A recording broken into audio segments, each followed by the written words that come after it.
कृष्णा राधे राधे। सभी श्रद्धालु भक्त जनों को मेरा नमस्कार।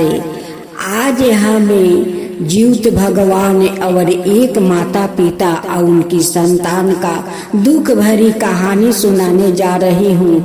इस कहानी को आप लोग श्रद्धा भक्ति से श्रवण करेंगे। बहुत पहले की बात है, तभी न सतयुग चल रहा था। ये सतयुग का कहानी है। उस समय कोई जीवित पुत्र व्रत नहीं करता था और नहीं जानते कि जीवित पुत्र व्रत क्या होता है।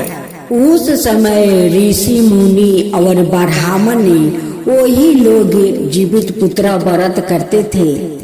एक माँ अपना बच्चों को जन्म देती है। 2 महीना का बाद उनकी बच्चा बीमार पड़ जाता है।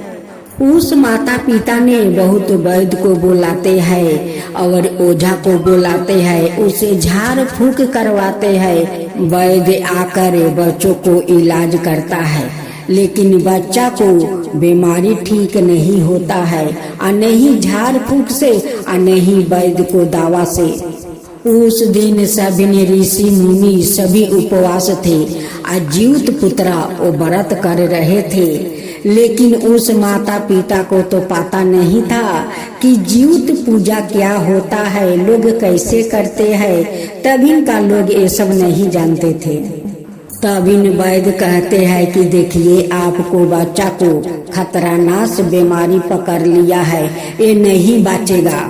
जब वैद्य ओझा चला गया तभी वहाँ पर चील उतर आता है और उनकी बच्चों को गोद से लेकर खाने के लिए वो तैयार हो जाता है। तभी एक ऋषि मुनि देख लेता है और उस दिन जीवित पुत्र व्रत था। उस दिन माता पिता का मुख में एक बूंद जल भी ग्रहण नहीं किया था। ऋषि मुनि चील को उस बच्चा को खाने से रोक देते हैं। कहते हैं कि देखो चील महाराज, इस बच्चा को आज तुम नहीं खा सकते। आज जीवित पुत्र व्रत है और उनकी माता पिता एक बूंद जल आज ग्रहण नहीं किया है, तुम इसलिए उनकी बच्चों को खा नहीं सकते। चील कहता है कि वो जल नहीं ग्रहण किया है तो क्या है, लेकिन वो व्रत तो नहीं करते हैं। तभी न गरुड़ भगवान वहाँ पर आते हैं और कहते हैं कि देखो, मैं भी गरुड़ हूँ, तुम भी गरुड़ हो। आज इस बच्चा को जीवन दान दे दो, इस बच्चा को नुकसान मत पहुँचाओ और इस बच्चा को खाकर अपना पेट मत भरो। आज उनकी माँ जल ग्रहण तक नहीं की है, आज तो उनकी पूरा व्रत हो चुकी है।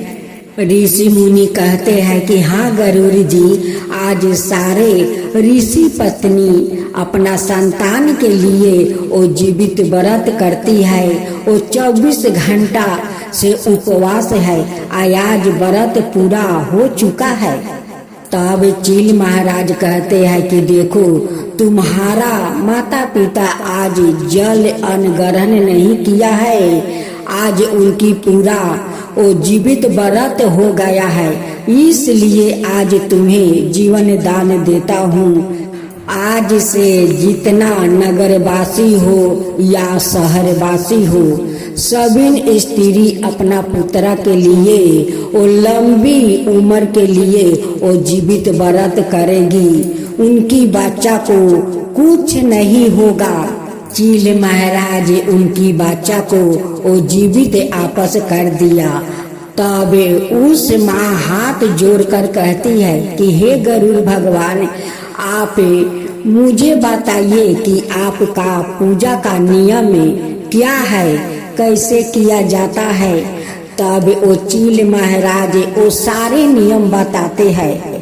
13 तारीख को अपना नाखून कटना, बाल धोना और स्नान करना, भोजन बनाकर भोजन ग्रहण करना और 14 तारीख को निर्जला उपास रहना। उस दिन कुछ मत कटना, क्योंकि सभी साग सब्जियों में जीव होता है, उसलिए उपास रहकर कुछ नहीं काटा जाता है और नहीं तोड़ा जाता है। ये जीवित भगवान का नियम है। 15 तारीख को सुबह उठ कर नहा धोआ कर पूजा करना, गरम भोजन बनाकर पारण करना। चील महाराज उन्हें सारे नियम बता कर और चले जाते हैं। उसी दिन एक नागिन का बच्चा वो बाहर खेल रहा था। तभी ने चील महाराज आते हैं उनकी बच्चा को खाने के लिए। वहाँ पर एक ऋषि बैठे हुए वो ध्यान कर रहे थे। तभी ने नागिन वो मन ही मन कहती है, हे ऋषि गुरु, हे ऋषि गुरु रक्षा कीजिए, हे ऋषि गुरु रक्षा कीजिए, मेरे बच्चों को रक्षा कीजिए, मेरे बच्चों को रक्षा कीजिए। लोग कहते हैं कि गुरु के नाम लो तो सारा काम पूरा हो जाता है, वो भवसागर से भी पार हो जाता है। गुरु का एक ऐसा नाम है जो नागिन मने मने वो कह रही थी कि हे ऋषि गुरु रक्षा करो, मेरा बच्चों को रक्षा करो। तभी गरुड़ महाराज वहाँ पर पहुँच जाते हैं और कहते हैं कि हे चील महाराज, वो नागिन का बच्चों को भोजन मत बनाओ, भोजन मत बनाओ, उनकी बच्चा को आपस कर दो। नागिन 24 घंटा से वो भोजन नहीं की है, वो उपवास है। आज तो उनकी पूरा जीवित पुत्र व्रत हो गया है, उनकी बच्चा को आपस कर दो।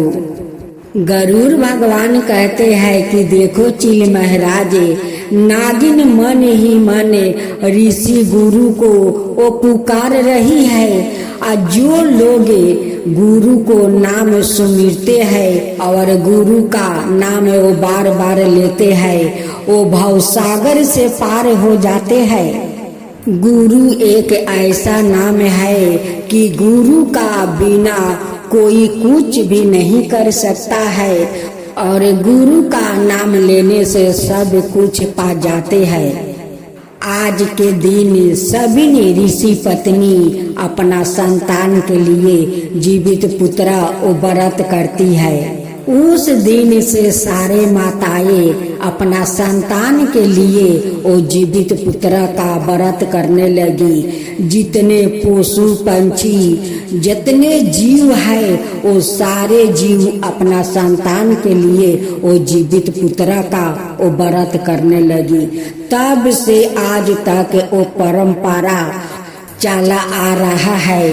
आज तक लोग जीवित पुत्र भगवान का वो लोग व्रत करती है। तो बोलो जीवित महाराज की जय, जिउतिया भगवान की जय, गुरु महाराज की जय।